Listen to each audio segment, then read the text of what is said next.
그녀는 희망찬 미래를 꿈꾸던 18살의 여고생이었지만 하룻밤 사이에 참변을 당했습니다.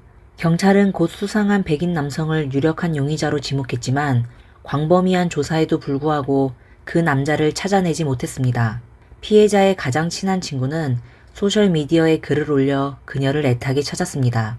그러다 2년 뒤 소셜미디어에 올라온 한 장의 셀카 사진이 범인을 검거하는 결정적인 단서가 되었습니다. 사건의 진실은 바로 그 셀카 사진에 숨겨져 있었습니다. 도대체 어떻게 된 것일까요? 안녕하세요. 미스터리 수사국입니다. 오늘 저희와 함께 2015년으로 시간을 되돌려 사건을 확인해 봅시다.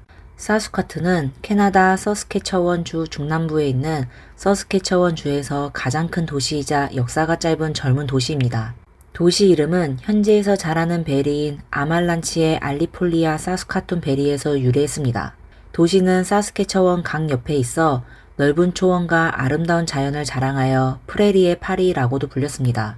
오늘 우리가 이야기할 사건이 바로 이곳에서 일어났습니다. 브리트니 가고르는 당시 18살로 고3이었습니다. 그녀는 1996년 8월 31일 캐나다 사스카툰의 한 평범한 가정에서 태어났지만 부모님은 브리트니가 어릴 때 이혼하고 각자 새로운 가정을 꾸렸습니다. 부모님의 이혼은 어린 브리트니에게 큰 상처를 남겼지만 시간이 흘러 그녀는 친동생 외에도 3명의 여동생을 얻게 되었고 맏언니로서 동생들에게 좋은 본보기가 되어야 한다는 책임감을 느끼며 밝게 자랐습니다. 브리트니는 어릴 적부터 활발하고 밝은 성격으로 모험을 좋아했습니다. 특히 스키, 캠핑, 보트 타기 등 야외 활동에 큰 흥미를 느꼈고 가족들과 함께 다양한 야외 활동을 즐겼습니다. 주위 친구들과 하구에게도 인기가 많았던 브리트니는 16살 때부터 학업과 더불어 2가지 아르바이트를 했습니다. 그녀는 이미 정해놓은 인생 목표를 이루기 위해 돈을 모으고 있었던 것입니다. 그녀는 대학교에 진학하면 호텔 경영학을 전공하고 이 분야에서 성공을 거두는 꿈을 꾸었습니다. 그러나 운명은 그녀에게 장난을 친 듯 대학교 문턱을 넘기 직전에 끔찍한 비극이 그녀의 아름다운 꿈을 산산이 부셔버렸습니다. 2015년 3월 25일 평범한 수요일 아침 사스카툰 남쪽 교회의 쓰레기 매립장 근처를 산책하던 한 주민은 놀라운 장면을 보게 됐는데 멀리서 한 여성이 풀밭에 쓰러져 있었습니다. 그는 이런 황량한 곳에 누가 누워있을지 의아해하며 조심스럽게 다가갔습니다. 여성은 꼼짝도 하지 않고 누워있었고 숨을 쉬는 것 같지 않아 깜짝 놀라게 된 주민은 바로 경찰에 신고하고 경찰은 현장에 급히 출동했습니다. 검사 결과 풀밭에 누워있던 여성은 이미 숨진 게 맞았습니다. 법의학팀이 현장을 꼼꼼히 조사한 결과 몇 가지 단서를 발견했습니다. 여성은 신발을 신지 않고 맨발이었고 검은색 가죽 재킷에 모자에는 붉은 흔적이 남아 있었습니다. 그녀가 착용하고 있던 손목시계는 깨져 있었고 근처에는 진한 파란색 가죽 벨트가 발견되어 있었습니다. 불행하게도 지갑이나 신분증을 찾지 못했고 실종 신고도 접수되지 않아 경찰은 피해자의 신원을 확인하는데 어려움을 겪었습니다. 하지만 현장에서 발견된 증거들로 볼 때 사건은 분명 누군가가 저지른 형사사건이고 범인은 매우 교활하게 쓰레기 매립장 근처에 피해자를 버려 단서를 인멸하려고 했던 것 같습니다. 경찰은 여성이 입고 있던 옷과 등에 새겨진 문신을 대중에게 공개하여 시민들의 적극적인 제보를 요청했습니다. 소식이 공개된 후 한 여성이 초조한 마음으로 경찰서로 전화를 걸었습니다. 그녀는 울음을 터뜨리며 경찰에게 그 사자 문신이 자신에게도 똑같이 있다며 피해자가 자신의 가장 친한 친구인 브리트니 가르골이라고 말했습니다. 추후 경찰은 브리트니의 가족을 통해 피해자의 신원을 확인했고 그녀가 바로 18살의 브리트니임을 확인했습니다. 사건이 알려지자 주변 사람들은 불안에 휩싸였습니다. 특히 브리트니의 가족들은 브리트니가 항상 친절하고 착했으며 누구와도 사이좋게 지냈고 원한을 살만한 일도 없어 누가 그녀에게 해를 입혔을지 이해할 수 없어 했습니다. 브리트니의 가장 친한 친구이자 경찰에 전화를 걸었던 셰이앤 로즈 안토와는 이에 중요한 단서를 제공했습니다.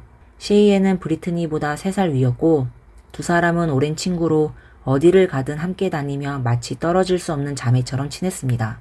셰이앤은 경찰에게 사건 당일인 3월 24일 브리트니가 낮에는 아무 일 없이 차에 기름을 넣고 휴식을 취했고 저녁에는 바로가 술을 마시며 즐겼다고 했습니다.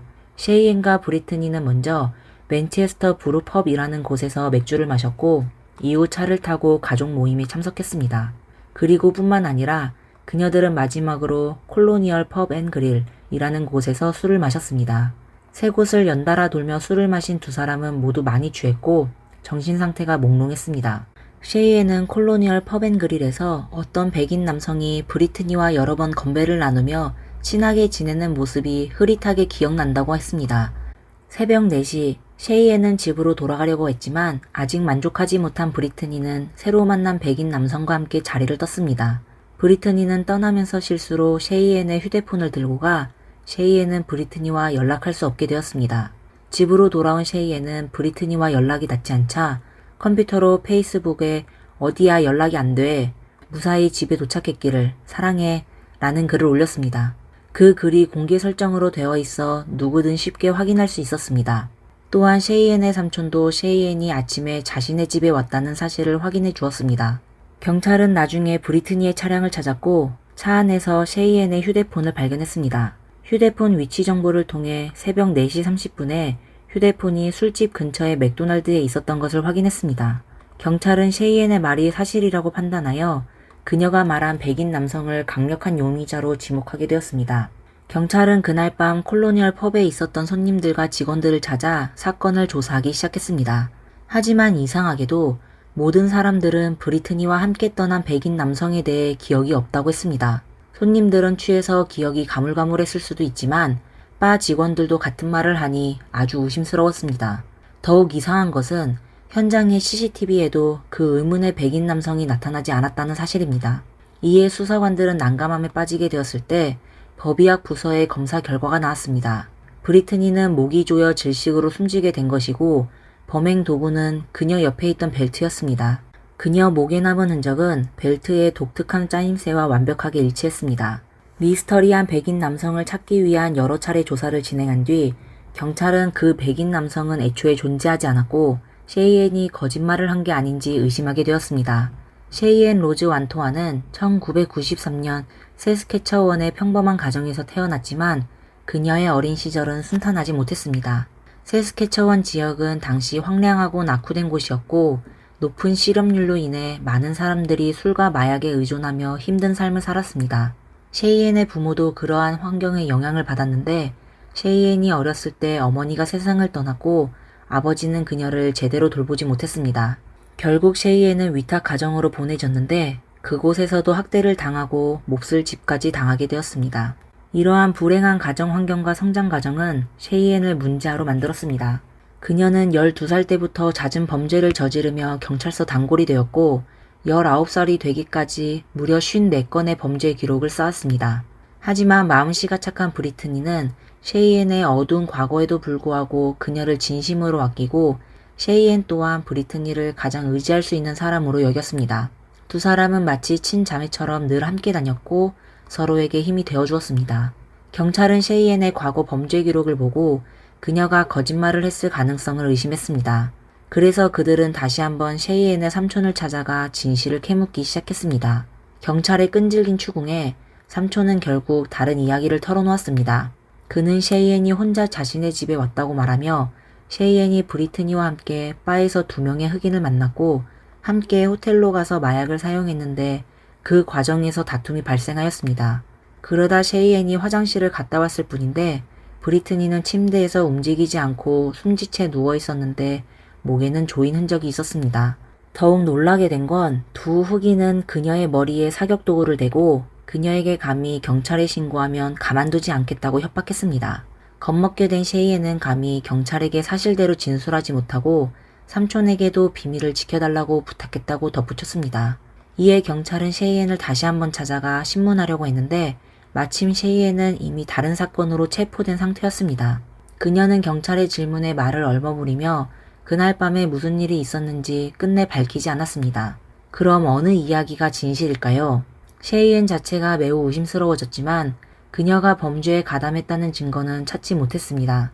경찰은 다시 한번 많은 사람을 조사했지만 셰이엔이 말한 미스터리한 백인과 2명의 흑인은 찾을 수 없었습니다. 증거가 부족하고 용의자를 찾지 못하여 사건 수사는 미궁 속으로 빠지게 되었습니다. 더 이상 조사할 만한 것이 없었고 피해자와 시민들에게도 설명할 길이 없었습니다.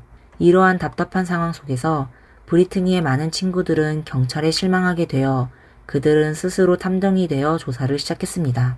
특히 셰이엔과 브리트니의 페이스북 계정을 집중적으로 조사했고 놀라운 발견을 하게 되었습니다.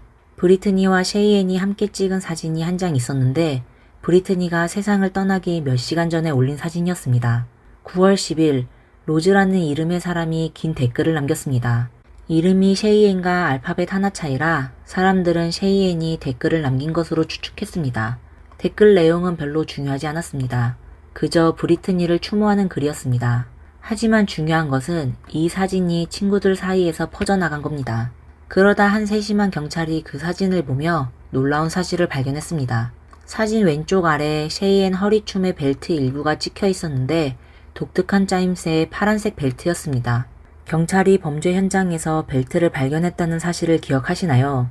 사진 속 셰이엔이 착용한 벨트와 현장에서 발견된 벨트는 완벽하게 일치했습니다. 수사관은 벨트를 감정했는데 놀랍게도 브리트니와 셰이엔 DNA가 섞여 있었습니다. 이 결정적인 법의학 증거 덕분에 잔혹한 진실을 밝혀냈고 범인은 바로 브리트니의 가장 친한 친구 셰이엔이었습니다. 그동안 그녀가 얘기한 백인, 흑인 등은 전부 경찰을 속이기 위해 지어낸 모두 거짓말이었습니다. 그렇다면 셰이엔과 브리트니는 자매처럼 친했는데 어떻게 하룻밤 사이에 원수가 되었을까요? 게다가 목격자도 증인도 없어 범행 동기는 더욱 미궁 속에 빠져 있었습니다. 셰이엔은 아무것도 말하려 하지 않아 그녀를 유죄 판결하기는 어려워졌고 명확한 용의자가 있는 상황에서도 사건은 다시 막다른 골목에 갇혔습니다. 시간은 흘러 2017년 3월이 되었습니다. 브리트니가 숨진 지 벌써 2년이 되던 해에 한 중요 인물이 갑자기 브리트니의 가족을 찾아왔습니다. 그는 셰이엔의 또 다른 친구였던 제터였습니다. 지난 2년 동안 그는 마음속으로 아주 큰 비밀을 숨기고 있어 매우 괴로웠다고 말했습니다. 처음 그는 자신과 상관없는 일이라고 생각하며 잊으려고 했지만 결국 양심의 가책을 견디지 못해 비밀을 밝히기로 결심했습니다. 제터는 브리트니가 참변을 당한 날인 2015년 3월 25일에 셰이엔이 차량을 운전하여 자신의 집에 왔다고 말했습니다. 당시 셰이엔은 만취 상태였고 친구인 브리트니와 심한 말다툼을 하다 결국 몸싸움으로 번졌다고 털어놓았습니다. 셰이엔은 점점 더 흥분하며 이야기했고 결국 본인이 브리트니를 실수로 목을 졸라 질식시켰다고 말했습니다. 그러면서 셰이엔은 제터에게 창밖을 가리켰는데 브리트니의 머리가 창문에 기대어 움직이지 않았습니다. 제터는 그 광경을 보고 겁에 질려 셰이엔을 쫓아냈습니다. 당시 그는 브리트니가 이미 숨졌다는 사실을 깨닫지 못했습니다. 나중에 사건이 공개되자 그는 셰이엔을 찾아가 그날 그녀가 했던 말이 무슨 뜻인지 물었습니다. 하지만 셰이엔은 그날 술을 너무 많이 마셔 기억이 나지 않는다고 말했습니다. 제터는 진지한 표정의 셰이엔을 보고 그녀를 믿기로 하고 그 비밀을 아무에게도 말하지 않았습니다. 하지만 시간이 흐르면서 그는 점점 더 괴로워졌고 결국 양심의 가책을 견딜 수 없었습니다. 경찰은 이 중요한 단서를 얻고 매우 기뻤습니다. 그들은 완벽한 증거 체인을 애써 찾고 있었는데 제터의 등장은 결정적인 빈틈을 메꿔주었습니다. 경찰은 셰이엔을 공식적으로 체포하고 2급 상해 혐의와 피해자를 유기한 혐의로 기소했습니다. 처음 셰이엔은 범죄를 부인했지만 경찰이 모든 증거를 제시하자 더 이상 처벌을 피할 수 없다는 것을 깨달은 그녀는 결국 자백했습니다. 셰이엔은 자신의 기억이 흐릿하다고 말하며 술을 마신 탓인지 그날 밤 브리트니와 심한 다툼을 벌인 것만 기억난다고 말했습니다. 그리고 브리트니가 자신의 휴대폰을 빼앗자 두 사람은 몸싸움을 벌였다고 했습니다. 그녀는 또 그 이후에 정확히 어떤 일이 있었는지 기억나지 않았지만 브리트니를 실수로 다치게 한 것은 자신이라고 인정했습니다. 법정에서 검사 로빈 리터는 2년간 이어진 수사 결과를 판사에게 설명했습니다. 검찰은 초기에 셰이엔에게소가 잘못된 방향으로 수사를 진행했지만 결국 페이스북 사진에서 사건의 돌파구를 찾았습니다. 그 벨트는 브리트니의 목을 조였고 경찰은 셰이엔을 범인으로 주목할 수 있었습니다. 직접적인 목격자는 없었지만 페이스북에 올린 글과 시간 그리고 다른 간접 증거들을 통해 셰이엔이 범인이라는 것을 입증할 수 있다고 했습니다. 경찰은 사건 당일의 범행 과정을 다음과 같이 추측했습니다. 브리트니는 사망하기 몇 시간 전 두 사람의 사진을 함께 올렸는데 사진 속에서 두 사람은 화려하게 차려입고 술집에 갈 준비를 한 모습이었습니다. 두 사람은 술집에서 많은 술을 마셨고 알 수 없는 이유로 싸움이 벌어졌는데 브리트니는 불행하게도 목숨을 잃었습니다. 혼란스럽고 취한 상태였던 셰이엔은 친구 제터를 찾아가 범행 과정을 털어놓았습니다. 제터에게서 쫓겨난 셰이엔은 차를 운전하여 남쪽 교회의 황량한 쓰레기 매립장 근처로 가서 숨진 브리트니를 버렸습니다. 그리고 승용차를 운전하여 삼촌의 집으로 가 거짓 이야기를 만들어냈고 삼촌에게 비밀을 지켜달라고 부탁했습니다. 사실 그녀는 삼촌이 비밀을 지킬 수 없다는 것을 잘 알고 있었습니다. 그녀는 의도적으로 삼촌을 이용하여 자신을 보호했고 경찰로 하여금 2명의 흑인이 있었다는 이야기를 믿게 하려고 했습니다. 모든 것을 계획대로 마무리한 후 셰이엔은 페이스북에 마치 브리트니를 걱정하는 듯한 글을 올렸습니다. 그녀의 일련의 위장은 매우 성공적이었고 경찰은 처음에 그녀를 의심하지 않았습니다. 하지만 다행히도 악행을 저지른 자는 반드시 처벌을 받기 마련이었고 브리트니와 함께 찍은 사진과 제터의 등장은 셰이엔을 범인으로 밝혀냈습니다. 예비 심리에서 셰이엔은 자신이 법의 심판을 피할 수 없다는 것을 깨닫고 과감하게 죄를 인정했습니다. 하지만 그녀는 계속 그날 밤에 무슨 일이 있었는지 기억나지 않는다고 주장했습니다. 정식 재판이 열리기 전 셰이엔의 변호사와 검찰은 유죄 인정 합의를 맺었습니다. 셰이엔은 2급 상해 혐의 대신 과실치사 등의 다른 혐의를 인정했고 결국 7년형을 선고받았습니다. 셰이엔은 변호사를 통해 사과 성명을 발표했습니다. 저는 영원히 자신을 용서할 수 없을 것입니다. 지금 제가 무슨 말을 하고 무슨 행동을 하더라도 브리트니를 되돌릴 수는 없습니다. 정말 죄송합니다. 이 모든 일은 일어나지 말았어야 했습니다. 브리트니의 가족들은 그녀의 가벼운 형량에 대해 화를 내지 않고 받아들이기로 했습니다. 그들은 아무리 무거운 형량이라도 브리트니를 되살릴 수 없다는 것을 알고 있었습니다. 브리트니의 삼촌 알은 그녀는 훌륭한 젊은 사람이었습니다. 이런 비극이 일어나서는 안 되었죠.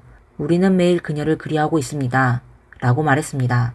그녀의 아버지 에버렛은 딸이 아무런 이유 없이 세상을 떠났다는 사실에 너무 가슴이 아프고 슬픕니다.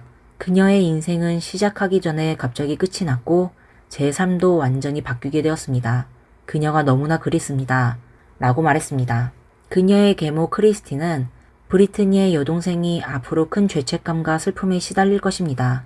브리트니가 세상을 떠날 때 여동생은 겨우 5살이었고 기억력이 좋지 않았기 때문에 앞으로 언니를 잊어버릴 수도 있을 것입니다. 라고 말했습니다. 셰이엔은 감옥에 들어간 후 감옥 측은 그녀에게 마약 중독, 알코올 중독, 그리고 다른 문제들을 치료하기 위한 다양한 프로그램에 참여하게 했습니다. 그녀가 출소한 후 정상적인 건강한 사람이 되어 다른 사람들에게 위협이 되지 않도록 하기 위함이었습니다. 7년이라는 형기는 그리 길지 않아 곧 그녀는 세상으로 돌아갈 것입니다. 사건은 마무리되었지만 많은 사람들, 특히 브리트니의 가족들에게는 여전히 풀리지 않은 미스터리가 남아 있습니다. 셰이엔은 왜 자신의 친구 브리트니를 해쳤을까요? 두 사람 사이에 무슨 일이 있었던 것일까요? 셰이엔은 기억이 나지 않는다고 주장하고 있지만 그녀가 일부러 밝히고 싶지 않아서 그럴 가능성도 있습니다.